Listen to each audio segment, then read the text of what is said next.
Nakapaglaro ka na ba ng Pinoy Henyo sa mga party o iba pang gatherings? Magandang araw, ito ang Tipak Kaalaman. Ako si Doc Ojin. Sa araw na ito ay muli tayong tutuklas ng mga konseptong pampilosopiya. Ang Pinoy Henyo ay isang laro na pinasikat ng pinakamatagal na noontime show sa Pilipinas, ang Eat Bulaga. Paano nga ba mananalo sa larong ito? Logically speaking, kailangan magsabi ang humuhula ng salita ng universal concept down to particular concept. From complex to simple and from general to specific. Halimbawa, ang salitang pahuhulaan ay hotdog. Para mahulaan ang salitang ito, dapat magsimula sa general concept or perspective. Tao? Hindi. Bagay? Oo. Ginagamit sa bahay? Pwede. Sa kwarto? Hindi. Sa sala? Hindi. Sa kusina? Oo. Panluto? Pwede. Niluluto? Oo. Pagkain? Oo. Almusal? Oo. Sinangag? Hindi. Itlog? Hindi. Hotdog? Oo. At nakuha ang tamang sagot. Kung mapapansin natin ang dalon, nagsimula sa universal category na bagay, pababa sa pagkain hanggang sa makuha ang sagot na hotdog. Dahil ang hotdog ay bahagi ng kabuuan ng kategoryang bagay, pagkain. Sa araw na ito ay tatalakayin natin ang pangkabuuang pananaw mula sa bahaging pananaw. Ang filosofiya ay reflektibo, pagninilay ayon sa pansariling karanasan. Sinasabing ang karanasan ay yumayaman kapag pinagninilayan at ibinabahagi sa kapwa. Bibigyang tuon natin ngayon ang pangunahin at sekundaryang pagninilay ni Gabriel Marcel. Ang pangunahing pagninilay ay tumutukoy sa bahagi lamang ng kabuuan. Halimbawa, ang pagkakakilala sa iyo ng ibang tao ay bahagi lamang ng kabuuan mo. Hindi ito ang magdidikta kung sino ka ba talaga. Dahil maliban sa mga taong malalapit sa iyo, walang ibang makakikilala sa sarili mo kung hindi ikaw. Parang isang taong ayaw kumain ng okra. Dahil di umano, parang malaway ito o malagkit.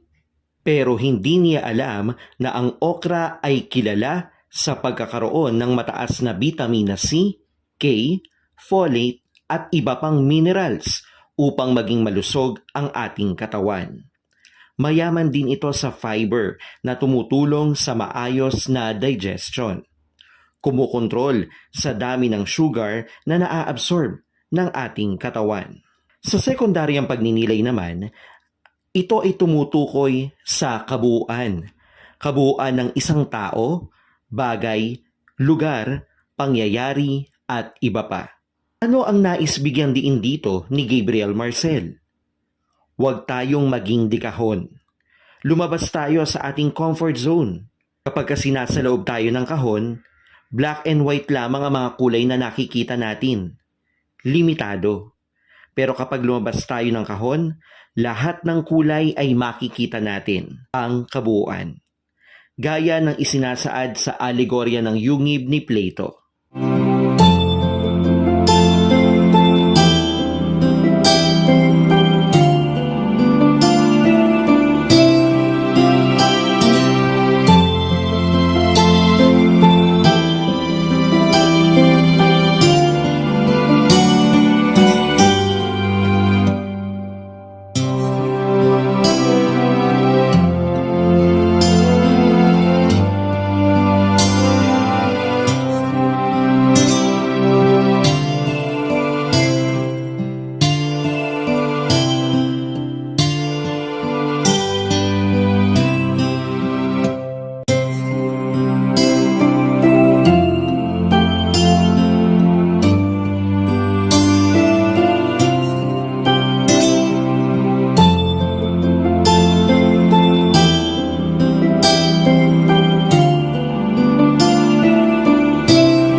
magiging malaya tayo kapag natutuklasan natin ang katotohanan. Yung malalim at hindi natin nakikita sa panlabas lamang. Dito tayo nakararamdam ng tunay na kaligayahan. Kaya lumabas tayo sa ating comfort zone. I-explore natin ang lahat ng bagay upang makita natin ang kabuuan at hindi lamang ang limitadong konsepto. Muli, ito ang Tipak Kaalaman. Sa bawat tipak, kaalamang dulot ay galak.